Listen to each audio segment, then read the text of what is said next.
आज हम एक ऐसे सोर्स की गहराइयों में उतर रहे हैं जो एक बहुत ही दिलचस्प दावा करता है। सोर्स है शिव पुराण महात्मा का एक छोटा सा हिस्सा, और इसका दावा ये है कि आज के इस दौर में जहां हम सब जानकारी, शोर और भाग दौड़ में डूबे हुए हैं, सबसे शक्तिशाली काम जो हम कर सकते हैं वो है क्या? बस ध्यान से सुनना। सिर्फ सुनना? हाँ, सिर्फ सुनना। अब ये सुनने में थोड़ा अजीब लग सकता है।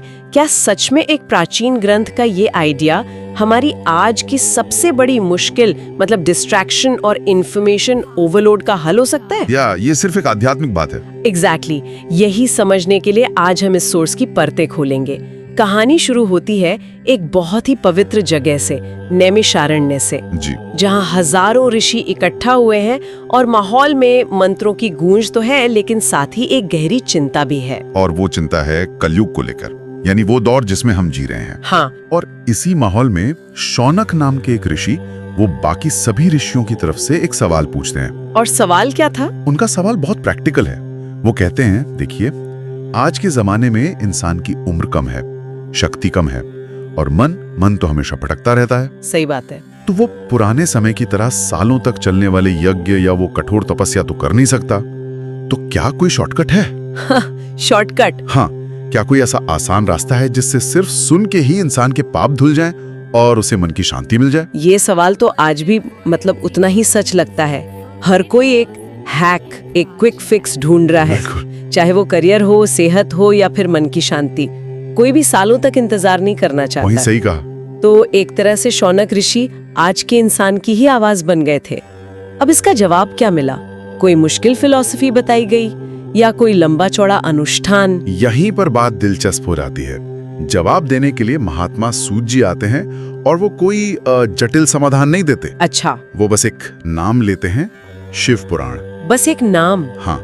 और सोर्स के मुताबिक सिर्फ इस ग्रंथ का नाम लेने भर से ही वहां का माहौल बदल जाता है। सच में? एक अजीब सी शांति और ऊर्जा फैल जाती है। सूत जी कहते हैं कि ये कोई मामूली किताब नहीं है, बल्कि ये स्वयं भगवान शिव के मुख से निकला हुआ अमृत है। एक मिनट, तो हजारों ऋषियों की मुश्किल का हल एक किताब है?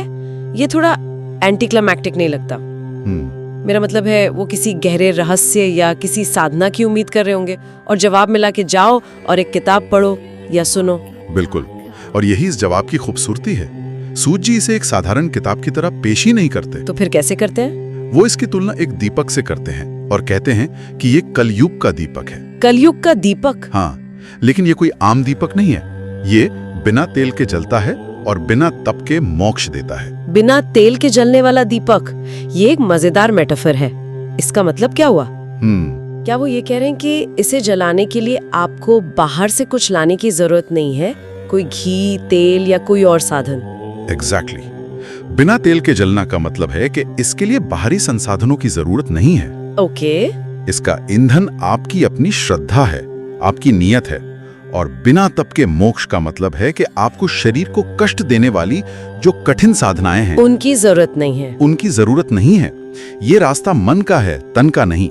ये भक्ति को कर्मकांड से ज्यादा महत्व देता है। सोर्स में इसके फायदों की एक लिस्ट भी दी गई है। जी।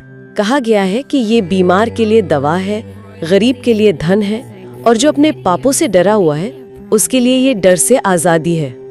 अब यहाँ एक सवाल उठता है, अगर कोई आज का इंसान जो शायद इन बातों पर पूरी तरह यकीन न करता हो, इसे सुने तो उसे ये एक तरह का आध्यात्मिक प्लेसिबो इफेक्ट लग सकता है। सही पॉइंट है कि अगर आप मान लो कि ये दवा है तो आपका दिमाग आपको ठीक करने में मदद करेगा। क्या सोर्स इस बारे में कुछ कहता है कि ये काम कैसे करता है?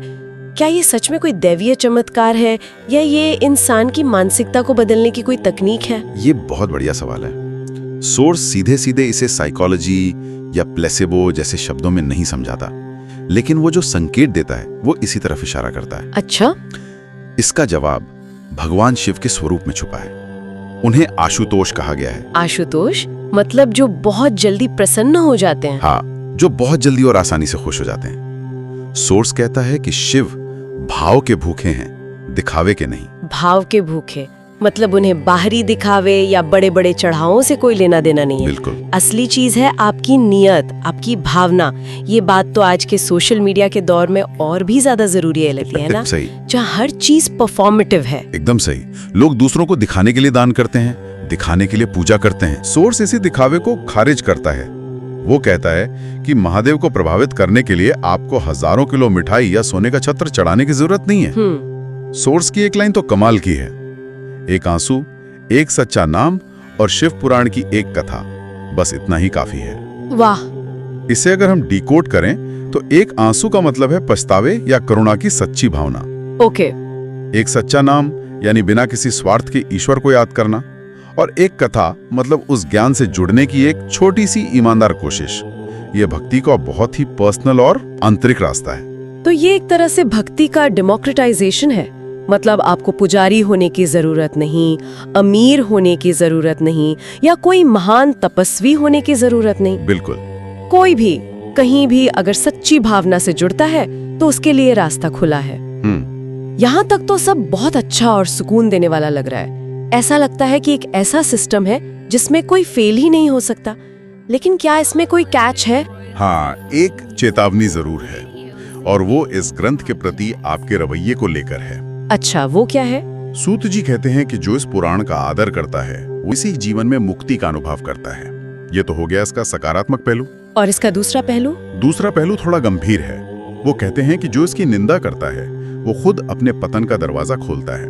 ओह, अब ये सुनकर पहली बार में ऐसा लग सकता है कि ये तो धमकी जैसा है। हाँ, लग सकता है। सही कहा, मुझे भी यही लगा कि अगर आप सवाल उठाएंगे या आलोचना करेंगे तो आपका बुरा होगा। ये तो किसी भी तरह की क्रिटिकल थिंकिंग को बंद करने का एक तरीका लग सकता है कि बस मानो, सवाल मत करो। आज के दौर में जहां हम हर चीज पर सवाल करना सीखते हैं, ये बात थोड़ी अजीब लगती है। क्या निंदा का मतलब हेल्दी स्केप्टिसिज्म या सवाल पूछना भी है? नहीं, और यहीं पर सोर्स की गहराई पता चलती है। अगर हम निंदा शब्द को सिर्फ आलोचना समझकर छोड़ दें तो हम इसका असली मतलब खो देंगे। तो फिर क्या मतलब है इसका? सोर्स में इस ग्रंथ को एक और चीज कहा गया है, जीवन का दर्पण, एक आईना। आईना। हाँ। अब आईने का काम क्या है? वो आपको दिखाता है कि आप असल में कैसे हैं। अच्छा। आपके गुण भी और आपके दोष भी। अच्छा।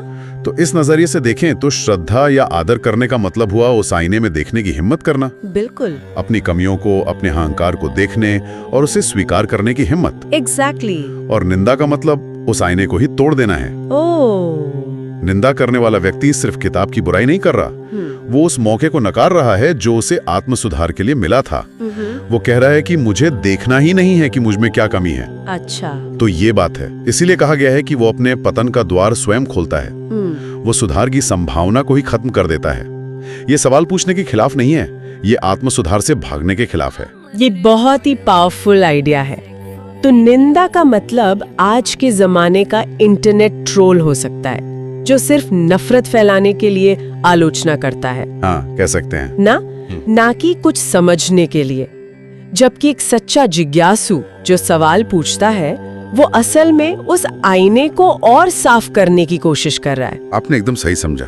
श्रद्धा का मतलब आंख बंद करके मान लेना नहीं है, बल्कि खुले मन से उसे समझने की कोशिश करना है। और इसी से हम कहानी के सबसे जरूरी हिस्से पर आते हैं, जो सुनने की पूरी प्रक्रिया को एक नया मतलब देता है। क्या है वो? चर्चा के आखिर में सूत जी एक लाइन कहते हैं जो पूरे उपदेश का सार है। वो कहते हैं, शिव पुराण का श्रवण स्वयं शिव की पूजा है। वाह, मतलब आपको कुछ और करने की जरूरत ही नहीं है। नहीं, कोई मूर्ति, कोई मंदिर, कोई पूजा की थाली नहीं, बस आपका पूरा ध्यान और आपकी सुनने की क्रिया, वही पूजा बन जाती है।